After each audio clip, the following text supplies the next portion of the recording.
Thanks for joining us on the CBN News Channel. I'm Charlene Israel. And I'm George Thomas. Overseas we begin. Egyptian Christians are facing growing retaliation for opposing President Mohamed Morsi. His supporters say Christian leaders were behind his removal from office. Meanwhile, the military-led government is cracking down on the Muslim Brotherhood. Supporters of ousted Egyptian President Mohamed Morsi are angry, and the brunt of that anger is being directed at the country's Christian minority. The Christians have been very visible in the anti-Brotherhood, anti-Morsi protests so far, and this high visibility has angered a lot of Islamists, whether from the Brotherhood or from other Islamist movements. On Thursday, the body of a Christian merchant was found decapitated in a cemetery. Last Saturday, a Coptic Christian priest was shot by gunmen in an outdoor market. And days after the military coup that removed Morsi from office, Muslim extremists in southern Egypt burned dozens of Christian homes and stabbed 4 believers to death. It's part of the Brotherhood's mobilization that they are targeting Christians, that they are renouncing them as behind this. If the Brotherhood is able to portray what happened as a Christian-dominated or Christian-driven protest, then they get to gain massive support in the streets. The former Pope of Egypt's Coptic Christian community encouraged believers to stay out of the public eye and politics for fear of backlash. But the community's new pope openly supported the removal of Morsi and the Muslim Brotherhood from office. In a sense, the Coptic Pope's participation in the military's meeting with figures from the Egyptian society will neither be forgotten nor will it be forgiven. Meanwhile, Egypt's new military-backed government ordered the arrest of the Muslim Brotherhood's spiritual leader and 9 others. They're suspected of instigating violence outside the Republican Guard building in Cairo this week. U.S. officials have shown satisfaction with the new government's plan to reinstate democratically elected leaders. And on Thursday, defense officials announced that U.S. aid to Egypt will continue with a delivery of F-16 fighter jets in coming weeks. Officially, though, the Obama administration is choosing to remain neutral in the crisis. Egypt's second revolution was spawned in part by a dismal economy under former President Mohamed Morsi. Now that Morsi is gone, many Egyptians are hoping for an economic recovery. Here's Chris Mitchell from the Great Pyramids in Cairo. When millions of Egyptians took to the streets, many complained of economic hardships under President Morsi. The electricity was often going off, no benzene, no solar. And the life of the Egyptians became very difficult. Perhaps the hardest hit sector of Egypt's economy has been its tourism industry. After Egypt's first revolution in 2011, the tourism industry was devastated. Not many tourists came to see the pyramids or the Sphinx. The hope for many Egyptians is that after the second revolution, they'll come back. During Egypt's first revolution that deposed Mubarak, many of the tour guides from the pyramids rode into Tahrir Square to protest. They said the revolution was driving away business. Since then, most tourists have stayed away. Since the first revolution, 2011, the business is very bad. There is no tourists at all, just very few. 80% from the tourism is down. For example, I used to make a tour trip every day at the pyramid area. Right now, I just make one tour every couple of days. Michael has been a tour guide at Egypt's Great Pyramids for more than 20 years. You know, the people don't want to come here because they are not feel safe. When the people feel safe, many people want to come see the pyramid. This is one of the 7 wonders. And we used to have thousands of people here. So I think it will take a time, people will start to come back again. It's a hope shared by many Egyptians. I will ask all the viewers to pray for us, and I will tell them to flourish our economy by visiting Egypt and sending many tourists as they can. Michael hopes they come back to one of the 7 wonders of the world. I want to tell the people all over the world, come to see our place. It's a very good place and it's very safe and no problem. And Egypt people are very good. And I want to tell all the Americans, please come here because you are the best. This is true, it's not compliment. I hope American people come here a lot. Chris Mitchell, CBN News, the Great Pyramids, Cairo, Egypt. Thank you, Chris. Truly one of the 7 wonders of the world. Police forces across the globe are expanding their collection of DNA. More than 54 countries have national police databases filled with millions of DNA samples. The U.S. Supreme Court allows police to collect DNA from suspects when they're arrested. In Britain, police can collect samples from anyone over 10 years old, even for minor offences, and they can keep it forever. The growing stockpile of DNA is cause for concern among privacy advocates and scientists. In fact, one researcher said he was able to identify individuals, get this, and their families using anonymous DNA, a simple algorithm, genealogy charts, and records available on the internet. It turns out that Big Brother really is watching you. We've learned just how widespread the government's surveillance programs are, and they're doing it with the approval of a secret court that has privacy advocates outraged, and some are asking the Supreme Court to step in. Jennifer Wishon has the story from Washington. The ways we can be tracked through technology advance constantly. It's hard for you to know all the places where the information is being generated about you. But privacy advocates say it shouldn't have taken an information leak for Americans to learn just how widespread government surveillance is and the legal justification it uses to carry out that surveillance, like when it asks major phone service providers like Verizon to turn over its clients' phone records, all in the name of national security. They reveal who we talk to and when we talk to and who we talk to the most. Giving Big Brother a legal peephole into your circle of contacts. The Electronic Privacy Information Center, or EPIC, this week filed an emergency petition with the Supreme Court. The group is asking justices to dissolve an order by the Foreign Intelligence Surveillance Court, which allows the NSA to collect the records of millions of phone calls made every day by Americans right here in the U.S. And they're collecting this information, as you said, about people who, may have done nothing wrong or not be implicated in a national security investigation at all. Here's the issue. The Foreign Intelligence Surveillance Act, known as FISA, includes language that allows the government to collect business records, in this case, Verizon's. But the law says the records must be relevant to a national security investigation. The problem is in interpreting that law. A secret FISA court is in charge of approving what records the government can collect. And that court is reportedly defining the word relevant very broadly in terrorism cases. So much so that experts say the government can gain access to virtually any electronic information. The specific files requested have to be relevant to a specific investigation. Whereas what's happening right now is bulk collection of all call detail records of Americans under the theory that at some point in the future they may become relevant to some investigation. The sheer overcollection of information on Americans right there is troubling because it's hard to see how that complies with existing law and constitutional restrictions. And then once the government has that information in its databases, there are very few limits, not enough limits, on how the government can use that information for subsequent purposes. So that raises a whole lot of potential for abuse. Potential abuse that some fear will eventually lead to a state of constant surveillance. It's a critical question of scope, because if the interpretation of relevance under this law is going to be some interpretation that we've never seen before in a criminal court or civil court, then the public has a right to know. The NSA collects information in the name of national security, but Franklin says security and privacy don't have to be in conflict. In fact, if we make sure to have appropriate standards and require the government to establish an appropriate predicate, a connection to terrorism when they're collecting information, that is actually going to make their programs more efficient. They're going to be going after the real bad guys, and it's also going to protect privacy by limiting the intrusion on the rights of innocent Americans. For now, the government, the courts, and Americans have to figure out how much surveillance is acceptable and necessary in the name of security.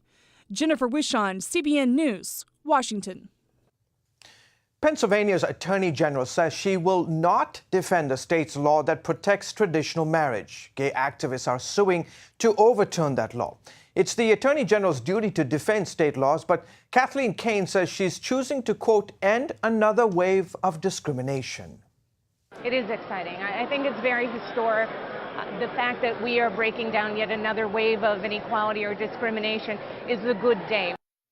Well, it's now up to the governor's lawyer to uphold the state's Defense of Marriage Act, also known as DOMA. But those who believe marriage is between one man and one woman worry that judges and lawsuits are circumventing the will of the people.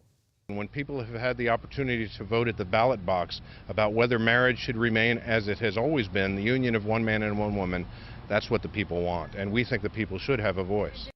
23 plaintiffs are suing the state, including 10 gay and lesbian couples. An appeals court rejected Liberty University's attempt to overturn Obamacare. The Fourth U.S. Circuit Court of Appeals upheld a lower court's ruling dismissing the suit. Liberty argued that the health care law is unconstitutional because it forces religious employers to provide coverage for abortion-inducing drugs. The appeals court rejected that claim. Liberty attorney Max Staver says that he will take the case to the U.S. Supreme Court. The Supreme Court of Illinois has upheld a law requiring doctors to notify parents of underage girls seeking an abortion. The law first passed in the state back in 1995, but never took effect. The decision clears the way for the state to enforce it after 2 decades of court battles. It states that a parent or guardian would have to be notified at least 48 hours before an abortion is performed on a minor. The Thomas More Society defended the law, arguing that it's constitutional, and the other states have upheld similar laws. If you ask the parent of a 13-year-old, hey, would you want your daughter being taken for an abortion without you knowing? They're going to say no, whether you're pro-life or pro-choice. This common sense measure makes sense. The law goes into effect in 35 days. America's weak economic recovery has led to a baby bust. Because of the financial uncertainty, people have been choosing not to have children. The national birth rate is at an all-time low. The Pew Institute found there was a record number of births in 2007, but since then the number has been steadily declining. Experts say there are some other factors that play into the low birth rate. Among those are higher education levels and career success for women. Coming up, from giant robots to a bunch of immature men. Find out if there is anything in theaters this weekend that is good for your family.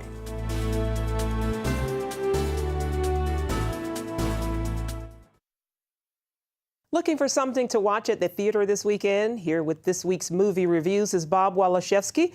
He is Director of Focus on the Family's Entertainment Review Department called Plugged In Online. Bob, we've got a new film which you're probably not going to like. It's called Grown Ups. Is it clean enough to see? Yeah, Grown Ups 2. We actually had Grown Ups 1. It follows the same pattern. Adam Sandler, Chris Rock, Kevin James, David Spade. Lenny, which is Adam Sandler's character, moves back to his small New England town to connect with his buddies.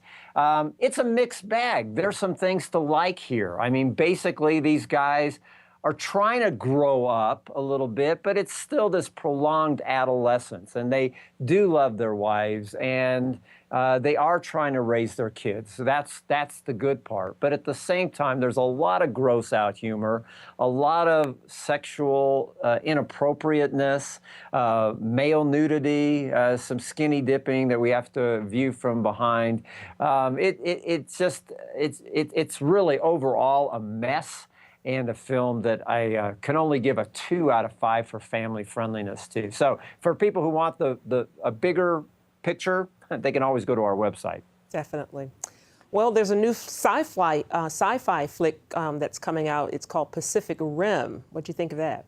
It's rated PG-13, and when you think about this film, think Transformers versus Godzilla. The year is 2020.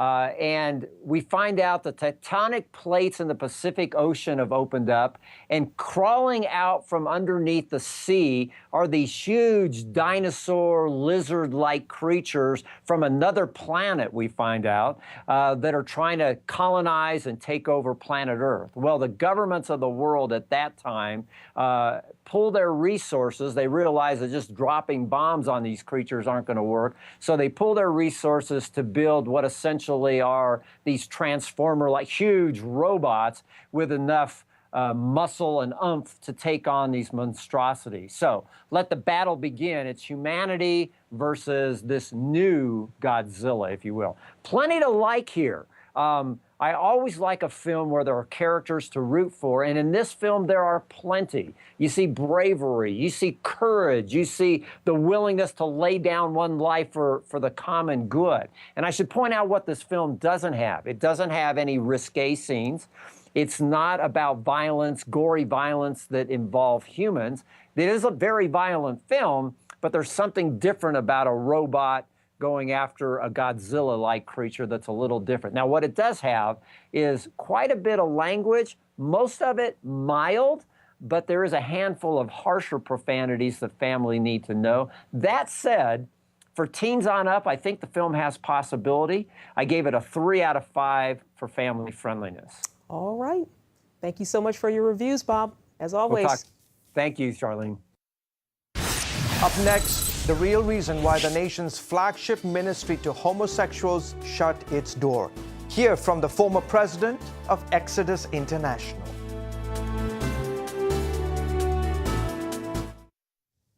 Welcome back. To the surprise of many, Exodus International recently announced that it was closing down. For years, it had been the flagship ministry for people who wanted to leave homosexuality. Yeah, this is big news. Heather Sells sat down with Exodus President Alan Chambers to find out what happened and what's next. After 37 years in ministry to those struggling with same-sex attraction, the closing of Exodus caught many off guard. But President Alan Chambers says the time was right. Part of our decision was we're going out of business so the church can do its job. And, says Chambers, after decades of taking the heat on the gay issue, Exodus removing itself as a target made sense. It's too much for any one person or any one organization to bear, to be the entity that owns really the religious or the Christian response to this issue.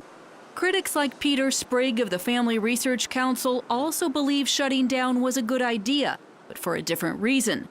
Sprigg says Exodus had bewildered many as it backed away from its original focus on change. It had reached the point of generating a certain amount of confusion within the Christian community and the ex-gay movement. And now we're able to focus on the continuing message of the ex-gay movement that change is possible. Sprigg also disagrees with Chambers' recent apologies to those who've been hurt by Exodus. Chambers issued a public statement and went on the Oprah Winfrey Network to say he's sorry. Never in a million years would I intentionally hurt another person. Yet here I sit, having hurt many by failing to acknowledge the pain that people affiliated with Exodus experienced, and by failing to share the whole truth about my own story. I don't think anyone in the ex-gay movement as a whole has anything to apologize for. The overall message of the ex-gay movement has been change is possible. That's a very modest statement. But Chambers says he feels compelled to apologize. He says he still holds to a biblical worldview that God created sex for men and women within the bonds of marriage. But for many, he says, same-sex attraction will always be a struggle. It is for him, he says, even after 16 years of marriage. What he regrets, that Exodus led many to believe they could significantly change their desires. I wish we'd been a whole lot more honest. I wish we had shared the depth and the complexity of our stories, that I follow Christ in the midst of the reality that I live in, that I have an amazing marriage, even in the reality of temptations and struggles and attractions that are still there. And I think we've tried far too often to minimize that discussion, and it's hurt people in the process. Psychologist Mark Yarhouse's 2007 study on change and orientation is one of the most highly regarded to date. And while it supports the possibility, it also underscores Chambers' message that not all who want to change are able. It's always difficult to talk about change because the average person just hearing that will think, is it possible to change? And they'll think in their mind a categorical shift or change from completely gay to completely straight. And I don't think that's particularly likely. That's not what our data showed. The church's challenge, says Yarhouse, to not only minister to those who want to change their same-sex attraction, but to walk with those who find it a lifelong struggle. What could be the benefit just for the church saying, let's focus in on helping someone in their relationship with God, cultivate their relationship with Christ, we don't know whether their attractions will change over time. Right now, only a remnant remain at the old Exodus offices here in Orlando. But its leaders hope that the so-called death of this organization results in the birth of a new movement that starts a fresh conversation about faith and sexuality.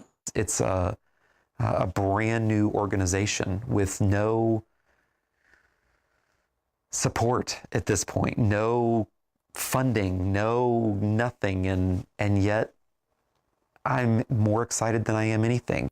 In the meantime, a new umbrella group, Restored Hope Network, is seeking to serve the original mission of Exodus by focusing on change for those who want it. For many in the church, it's a time to recover after a tumultuous spring.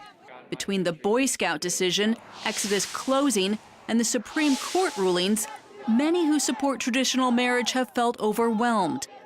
But for Chambers, despite an empty building and a dream that has died, it's the perfect time to start over and engage a country that's perhaps more divided than ever. Reporting in Orlando, Heather Sells, CBN News. Finally, a pastor in Houston helped authorities catch a thief. Yeah, and apparently he used social media. It all started when a trailer filled with the church's sound equipment, chairs, and other items went missing from the storage facility between where it's kept between church services. After reporting the theft to police, the pastor was able to get an image of the thief from surveillance video. He posted the picture on social media sites, asking people to share it.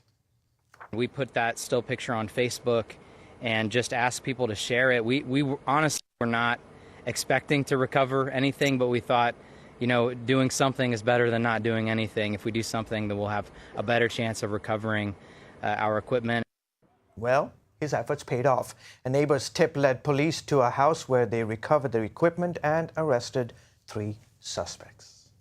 See, good That's news awesome. via social media. Yeah. Thank God. Thank God. Well, that's all for now on CBN News Channel. You can find more of our exclusive coverage of the issues you care most about at cbnnews.com. And tell us what you think about the stories you've seen today. You can do that on Facebook or at Twitter, CBN News on Twitter. We hope you join us next time. Have a great day and a wonderful weekend. Have a great weekend, everyone.